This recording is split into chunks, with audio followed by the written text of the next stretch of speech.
অমুসলিমের সাথে আপনার কিসের প্রেমের সম্পর্ক? একটা চট দিয়ে দাঁত ফেলে দাও দরকার নেই। অমুসলিম ছেলের সাথে তোমার কিসের প্রেমের সম্পর্ক? পরে যখন এই ছেলেগুলো তোমাকে নিয়ে রেপ করে রাখবে তখন তোমার আক্কেল হবে? তখন তোমাদের হুঁশ ফিরবে?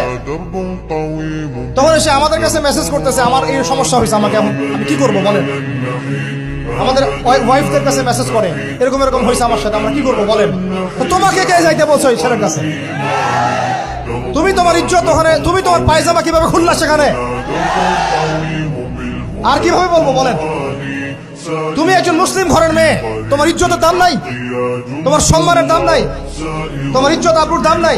তুমি কেমন করে নগ্ন হয়ে বাইরে ঘুরতে পারো? তুমি কেমন করে একটা অমুসলিম ছেলের সাথে প্রেমের সম্পর্ক করতে পারো? কিভাবে তুমি একটা অমুসলিম ছেলের সাথে বেড়ে যেতে পারো? তার সামনে তোমার পায়জামা কেমন করে খুলতে পারো তুমি? আমার ল্যাঙ্গুয়েজ আপনি রাগ করেন না। আমি খুবই ফেড আপ এদের উপরে। একটা মেয়ে একটা মুসলিম ছেলের কাছেই তো যাইতে পারবে না অবৈধভাবে।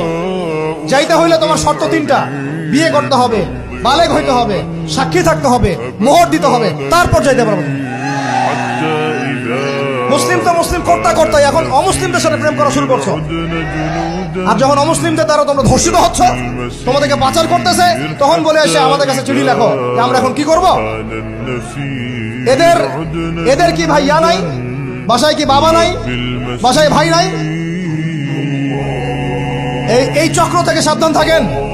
আর আমাদের সমাজে যারা দায়িত্বশীল, রাষ্ট্রের যারা দায়িত্বশীল, যারা উপরের লেভেলে আছেন, এই বিষয়গুলোর উপর কঠিন দৃষ্টি দেওয়ার জন্য আমি রিকোয়েস্ট করব।